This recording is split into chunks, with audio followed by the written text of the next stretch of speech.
In my previous video, we discussed which is the best diet to follow for autoimmune disease. Spoiler alert, there is no one diet, but the video walks you through the steps in order to identify the best diet for you and your disease process. So today I wanted to share with you a question that I'm commonly asked, why I personally chose to follow the Wahls Protocol.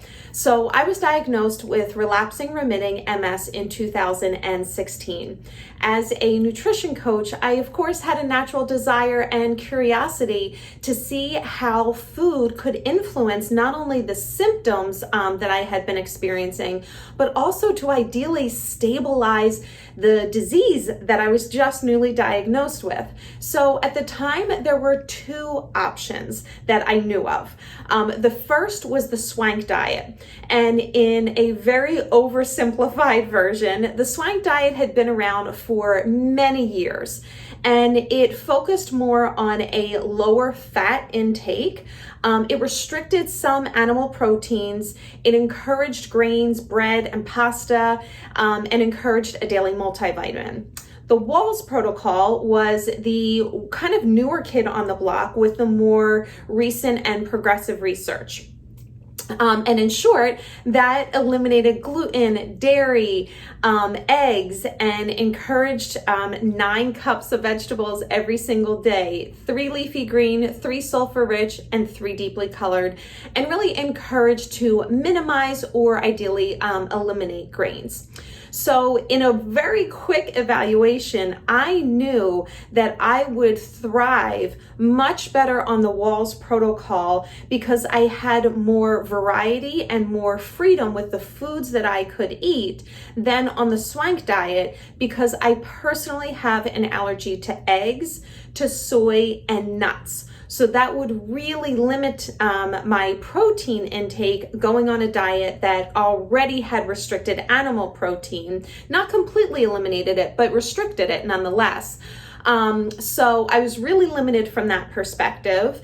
And looking at the Wahls Protocol, I had already started to eliminate some gluten and dairy in my diet and really felt a positive approach. So I knew if that was something that aligned with their protocol, that it made sense. My body had already had an early indication that it responded well to that. So I could only imagine how I would feel once it was fully eliminated. And I really liked the idea that they were encouraging the 9 cups of veggies every single day, even though it felt so overwhelming at the time. The idea of getting my nutrients through food versus a multivitamin just really resonated with me a lot more. So with that quick assessment, I decided that I was following the Wahls Protocol. And just like that, like it really was pretty quick, I made that decision. I didn't know it at the time, but there is a third option, and that's the Autoimmune Protocol. Very similar to the Wahls Protocol in that it eliminates gluten and dairy, sugar, eggs, all of the key inflammatory foods.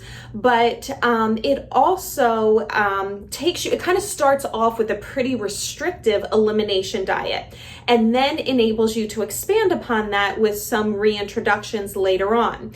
So in thinking, kind of in reflecting back, if I were in a massive flare, I perhaps would have started with AIP, but because I was diagnosed and I definitely had lesions and I had active lesions and I had symptoms, but it didn't seem to be an aggressive state. So I started with the Wahls Protocol.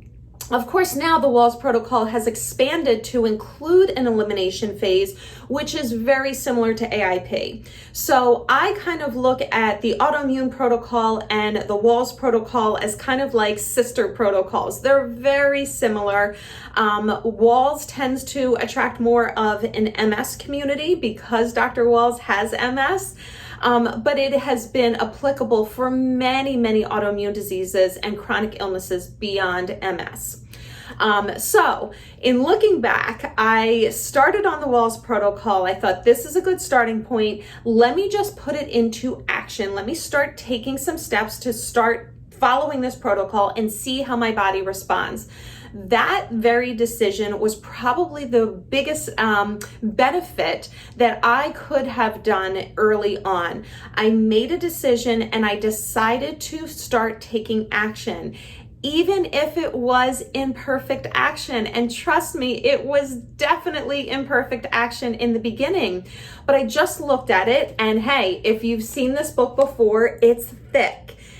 There's a lot of content in here. It can be overwhelming. I did not try to tackle it all at once. I was dealing with brain fog and fatigue. I was grieving the loss of my mother who had just passed 6 weeks prior to my diagnosis of MS. My world was turned upside down. So the idea that I was going to start following this immediately, 100% like perfection, was not realistic, and I thankfully did not put that pressure on myself. I decided to look at this and say, I like the theory behind this. Let me follow this, and what's one step that I can take today that will support me in getting closer to being 100% compliant with it? But I don't need to start with everything perfect before I take that first step. So that first step for me was getting 100% gluten and dairy free. I chunked it down to that singular step. Now, I mentioned that I was already starting to eliminate gluten and dairy just because I found great relief from eliminating those two foods with migraines prior to my MS diagnosis. So when I got diagnosed with MS, I started to explore the Wahls Protocol, and gluten and dairy were 100% out of the protocol. That was my starting point. I made the decision to follow the Wahls Protocol, and I made the decision that my first step was going to be eliminating gluten and dairy 100%. So I started looking at labels of everything that I was eating. I started asking for the gluten-free menus at restaurants. I started to pack snacks if I was going to be out of the house. So I always felt prepared that I had foods on me that I could eat. What, did I get it right every time? Absolutely not, but that was part of the process of me learning. And in each moment, I tried to see what can I learn in this experience so that I can improve upon tomorrow. So that was my very first step. And in a short period of time, I started to experience some relief from symptoms. The brain fog and the fatigue started to lift, which was huge. And that inspired me to then take the next step, which was to up my veggie game. Dr. Wahls wants those 9 cups. Look at all the variety we got here. 9 cups every single day. So did I start with like the veggies that I had no idea how to pronounce or cook? No. Path of least resistance. What are the veggies that I liked most and I knew how to prepare? Start just adding those in.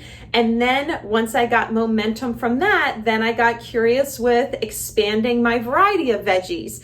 I started to add in maybe some bok choy or I don't know, there's so many different things that I have added in over the years. Rice cauliflower, mashed cauliflower, like all kinds of different things. But I started with what my comfort zone was, and I built upon that. If you're not a veggie person and you're trying to up your veggie game and you say, Aline, like, I don't like any veggies, which veggie do you hate least? Start with that. Even if you need to flip it to say, not only, you know, which veggie do you like most, even if you need to flip it to say, which do you hate least, start with that. But then that got me some momentum and I was able to build upon that. Then I could start exploring cutting back on some grains or adding in some organ meat. That's a discussion for another day. I definitely will create a video on that. But in short, looking back, what served me best was deciding upon which protocol I was going to follow early, and I made the decision and I went with it. And then I committed to it. It didn't have to be perfect. I allowed myself to take imperfect action, but I started to take action. then I paid attention to the results, and I adjusted as needed. So this has been my story. Within 6 months, the lesions on my brain shrunk and went inactive. 4 years later, I've had no new activity, and all of my symptoms are very well managed. My appointments with my neurologist are a breeze. I am able to go in there and report how well I'm doing. I get to ask questions about the latest research and learn more about it. But I don't walk in fear day to day. And I'm so grateful for all the work that Dr. Wahls has done that has supported me to implement this and get these results. I'm so grateful for the community that continues to show up to remind me that I am not in this alone, that we are all in this together. So if you are diagnosed with an autoimmune disease, trying to figure out which is the right diet for you, you're curious about the Wahls Protocol, I hope this story inspired you. But again, it doesn't have to be the Wahls Protocol. Do what honors you. Which dietary approach honors your desire for managing your health? Take some action on that, and then pay attention to the results and adjust as needed. You can always change in the future, but commit to something so that you get a clear understanding of what the results are from following that particular dietary approach. So, as always, I welcome you, I invite you, I challenge you today to do one thing. What is one thing that you can do today that will improve your health for tomorrow? Whatever that may be, put that into action. What's one thing that you can do today that will improve your health? And if you feel like you would like some support along the way, I would love to welcome you in to my group coaching program. I will share all the details below, but we have a worldwide community of autoimmune warriors that are thriving, that are creating their own healing journey and getting their own success story, finding freedom from their symptoms and living life the way they had always imagined it prior to their diagnosis. And I would love for you to join us.